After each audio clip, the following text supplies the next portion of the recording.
Hello बच्चों, क्या हाल चाल है। आज बच्चों हम लोग पढ़ेंगे विस्कोसिटी। इसके बारे में आज हम पूरा डिटेल में पढ़ेंगे। बच्चों, विस्कोसिटी क्या है? The property of a fluid due to which the oppose the relative motion its different layer is called viscosity और फ्लूइड फ्रिक्शन और internal friction.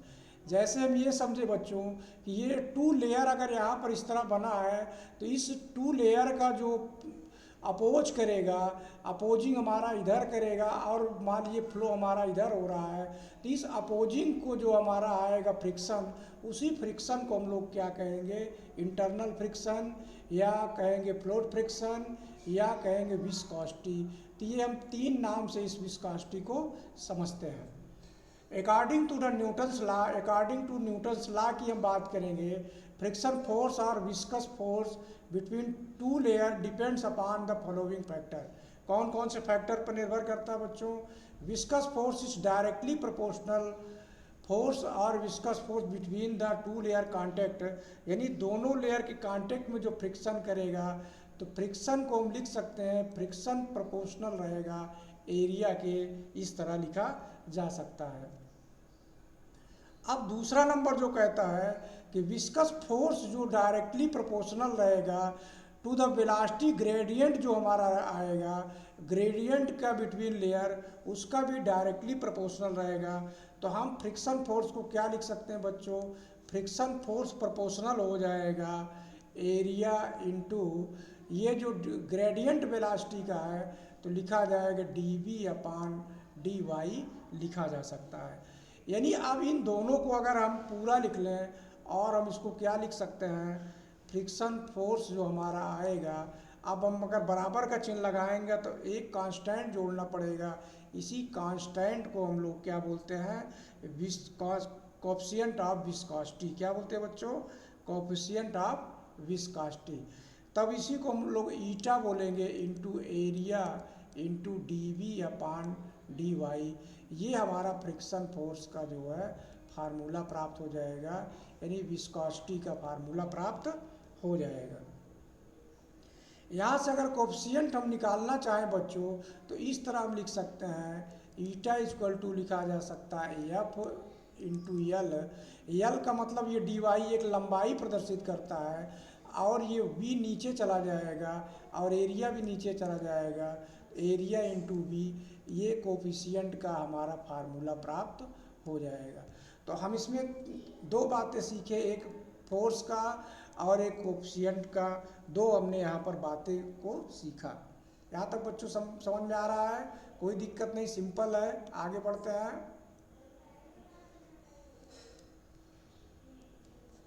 Where eta is constant called coefficient of viscosity या simple viscosity fluid। और यहाँ पर negative show जो कर रहा है, इसमें जो शो जो करेगा बच्चों, यहाँ पर जो हमने लिखा है, यहाँ पर क्या शो करेगा? निगेटिव शो करेगा। तो यहाँ पर हम क्या लगाएंगे? माइनस का चिन्ह यहाँ पर हम लगाएंगे।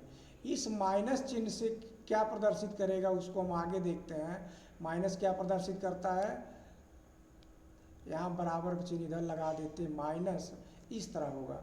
ये माइनस साइन क्या प्रदर्शित करेगा, इसमें हम आगे पढ़ते हैं। माइनस जो प्रदर्शित करेगा कि the negative sign show the viscous force on a liquid layer act and direction oppose to the relative velocity.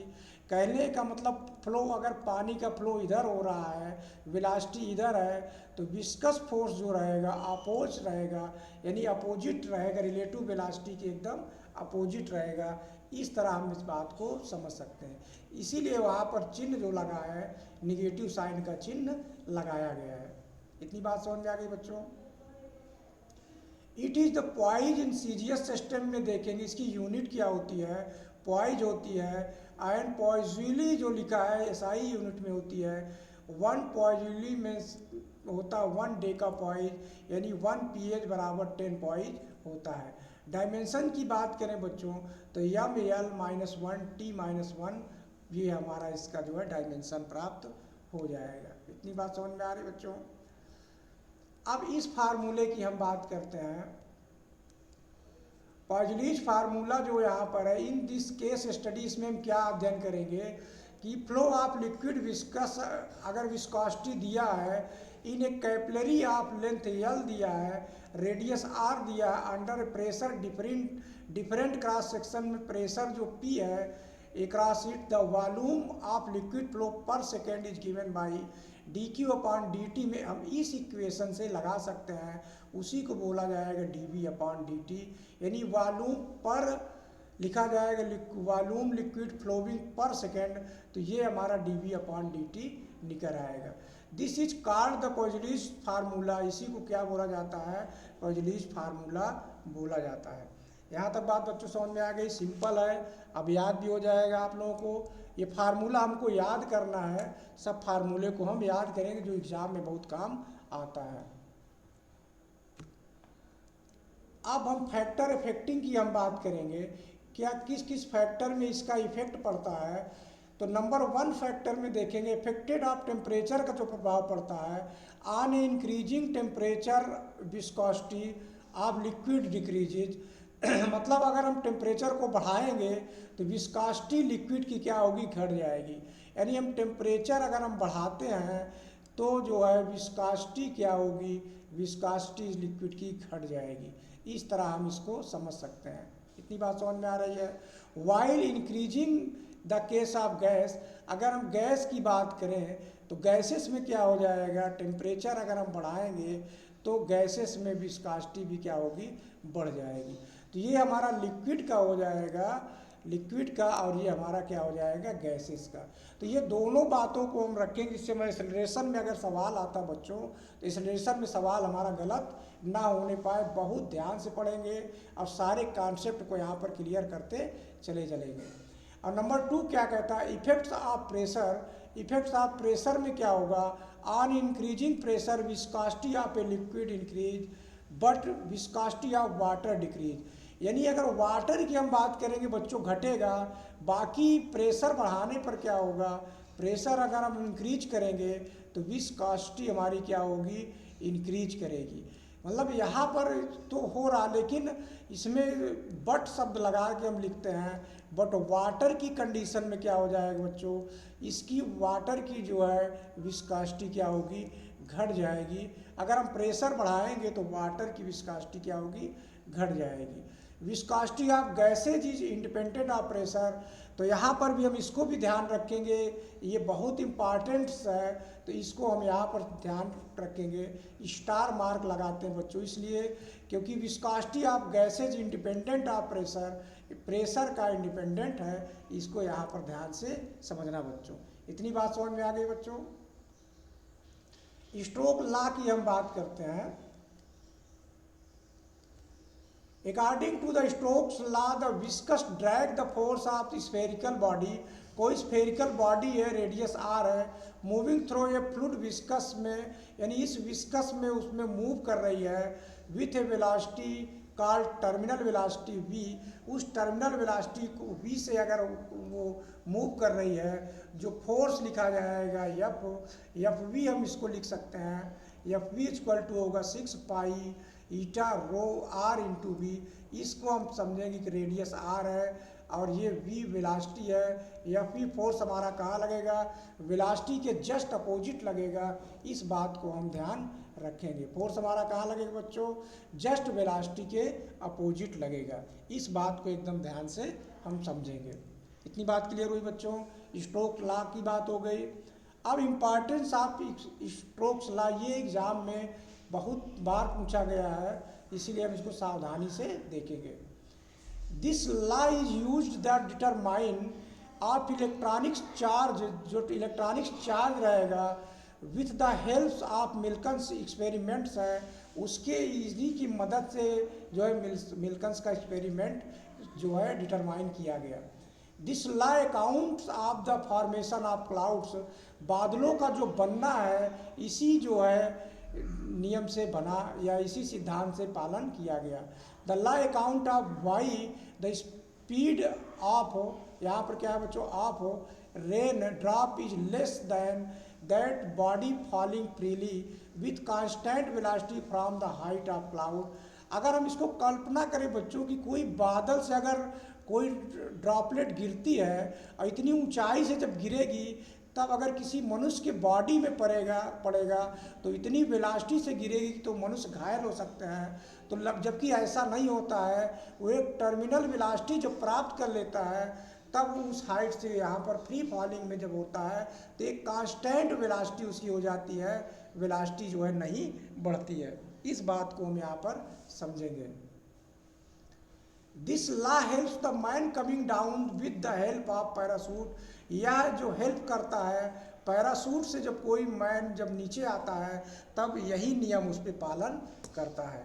इतनी बात समझ में आ गई बच्चों।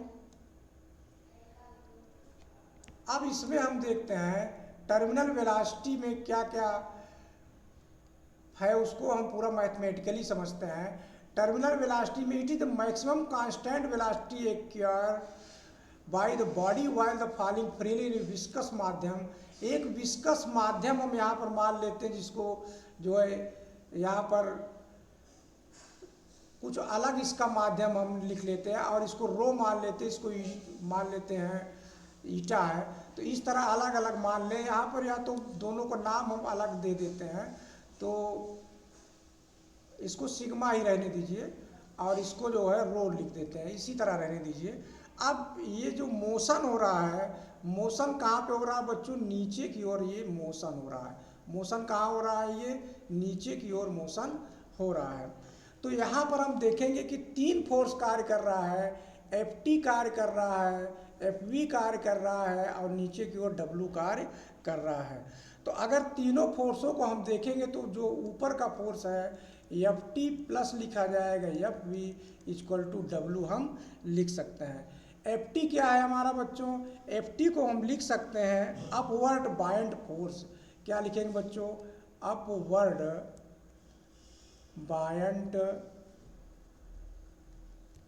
Buoyant force. इसका जो बायंड फोर्स का जो फार्मूला लिखा जाएगा रो जी एच लिखा जाएगा। तो इस रो जी एच को हम क्या लिख सकते हैं? रो जी एच में हम क्या लिख सकते हैं? इस रो जी एच ना लिख कर यहाँ हम क्या लिख दे रहे हैं? पूरा जो है रेडियस में दिया है, तो रेडियस में जब हम लिखेंगे तो वॉल्यूम को हम क्या लिखेंगे? वॉल्यूम को हम इस तरह लिख दें, वॉल्यूम लिखेंगे। वॉल्यूम के बाद लिखेंगे सिग्मा, इस तरह लिख देंगे। और इस सिग्मा को क्या लिख सकते हैं? जी लिख सकते हैं। और वॉल्यूम में क्या हम लिख सकते हैं? वॉल्यूम को हम लिख सकते हैं 4/3 पाई आर का क्यूब इंटू सिग्मा इंटू जी। इतना प्राप्त हो जाएगा। अपवर्ड फोर्स हमारा इतना हो गया। और एफ वी क्या है? हमारा विस्कस ड्रैग है। तो यानी एफ वी को हम क्या लिखेंगे? एफ वी विस्कस है, इसको लिखा जाएगा 6 पाई। अब फार्मूला पूरा याद करते चलेंगे, लिखा जाएगा ईटा आर इंटू वी। ये हमारा समीकरण नंबर 1 2 मान लो और इसको समीकरण नंबर 1 मान लो। तो ये समीकरण ना मान के माने कि इन दोनों को योग हम करेंगे तो इसका जो कैलकुलेशन आएगा बच्चों, हल करने से हमारा जो क्या प्राप्त होगा? ये जो वेलोसिटी आया है, इसी वेलोसिटी को हम लोग क्या कहेंगे? यही जो है वेलोसिटी हमारी क्या कहेगी? टर्मिनल वेलोसिटी कहलाएगी।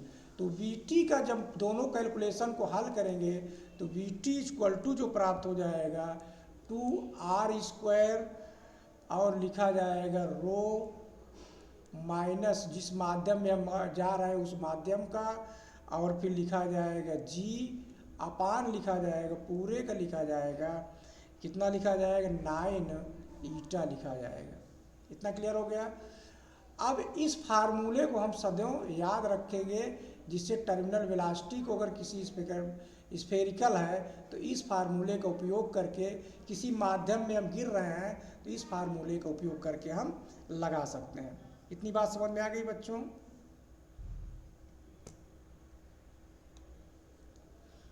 अब आगे बढ़ते हैं बच्चों, रेनॉल्ड नंबर को समझते हैं।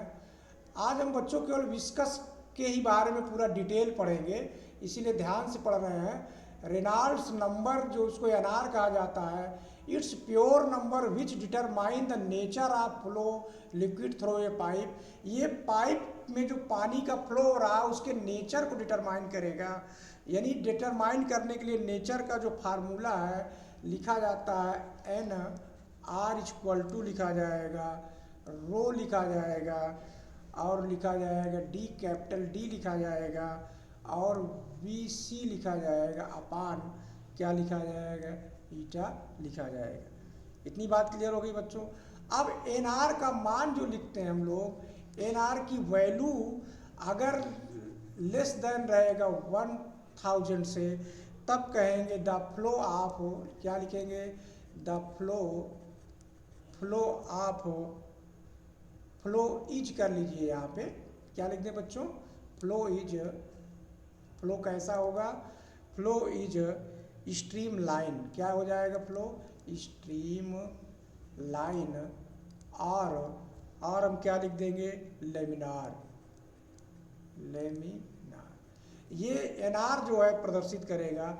अगर एन आर का मान ग्रेटर हो गया 1000 से, 1000 से नहीं बल्कि हम किससे लेंगे कंपेरिजन, 2000 से, तो कंपेरिजन करेंगे तो द फ्लो क्या हो जाएगा, द फ्लो लिखा जाएगा इज, फ्लो इज क्या हो जाएगा, टर्बुलेंट हो जाएगा। क्या हो जाएगा बच्चों, टर्बुलेंट हो जाएगा। इतनी बात समझ में आ रही है। तो टर्बुलेंट जब ये हो जाएगा, और रेशियो की हम बात करें, अगर एन आर का मान 1000 से लेकर के 2000 के बीच में रहे, तो फ्लो को हम क्या कहेंगे, फ्लो इज को क्या कहा जाएगा, अनस्टेडी है। क्या कहा जाएगा, अनस्टेडी है। ये हमने 3 टॉपिक बताया, और इस 3 टॉपिक से एग्जाम में सवाल जरूर पूछे जाते हैं, इस बात को जरूर ध्यान रखेंगे बच्चों। अब एक सवाल है, इस सवाल में हम देखते हैं, कैलकुलेशन करते हैं, जो हमने बताया उसकी हेल्प से आप लगाइए, समझिए। The drop of water radius इतना दिया है, तो रेडियस दिया है, तो रेडियस में हम क्या है, इसको पहले लिख लेते हैं। तो रेडियस इक्वल टू कितना है, 0.0015 mm। इसको हम चेंज कर लें अगर मीटर में, तो ये प्राप्त हो जाएगा बच्चों 15 इंटू 10⁻⁻4 मीटर प्राप्त हो जाएगा। इतना क्लियर हो गई बच्चों। अब विस्कस दिया है, इसका कोएफिशिएंट ऑफ विस्कस एयर का दिया है, विस्कस है 1.8 इंटू 10⁻⁵ दिया है, KG metre inverse second inverse, ये जो है इसका मान दिया है। अब हम टर्मिनल वेलोसिटी को हम निकालेंगे, तो वीटी इक्वल टू जो प्राप्त होगा, लिखा जाएगा 2/9, और क्या लिखेंगे, आर का स्क्वायर, और लिखा जाता है रो इंटू जिस माध्यम में जा रहे हैं, अपान पूरे का लिखेंगे ईटा, यानी विस्कस फोर्स 2/9। अब रेडियस को हम क्या लिखेंगे, आर का स्क्वायर, यानी 1.5 इंटू 10⁻⁻4 का स्क्वायर, और पूरा कितना है ये, रो का मान कितना हो जाएगा बच्चों,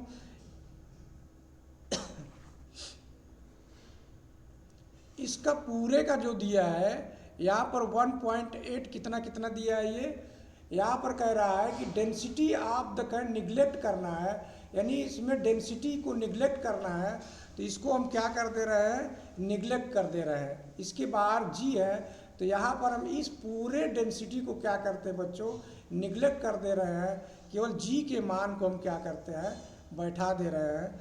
तो जी के मान को बैठाएं, कितना हो जाएगा, लिखेंगे 9.8 प्राप्त हो जाएगा।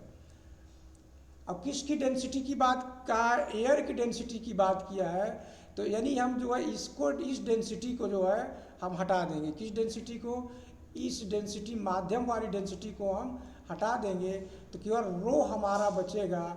रो हमारा क्या, वाटर का है, तो वाटर का डेंसिटी कितना लिखा जाता है बच्चों, 10⁻³ लिखा जाता है। अब इसका मान हम बैठाएंगे 15, इसका मान कितना, 1.8 इंटू 10⁻⁻5। क्लियर हुआ बच्चों। यहाँ हमने जो मान बैठाया है 10⁻³, ये वाटर की डेंसिटी है, किसकी है, वाटर डेंसिटी है। यहाँ पर जो बैठाया गया वाटर की डेंसिटी है ये, और ये 9.8 जी का मान है, और ये 115 10⁻r का मान है। इसको टोटल अगर कैलकुलेशन करेंगे बच्चों, तो ये आएगा 72 इंटू 10⁻⁻4 मीटर प्रति सेकेंड प्राप्त हो जाएगा। ये हमारा वेलोसिटी, टर्मिनल ऑफ वेलोसिटी प्राप्त हो जाएगा। सवाल बढ़िया था बच्चों। अभ्यास के लिए तो इस तरह जो है बच्चों, हम पहले थ्योरी पूरा पढ़ेंगे, ध्यान से कॉन्सेप्ट क्लियर करेंगे, उसके बाद इस चैप्टर के जितने टर्मिनल वेलोसिटी हैं अब आप अपने से न्यूमेरिकल्स को लगाएंगे। जो नहीं आएगा उसको कॉन्सेप्ट को ज़रूर हमसे शेयर करिएगा, क्वेश्चंस भी बताइएगा। थैंक्स फॉर वाचिंग बच्चों।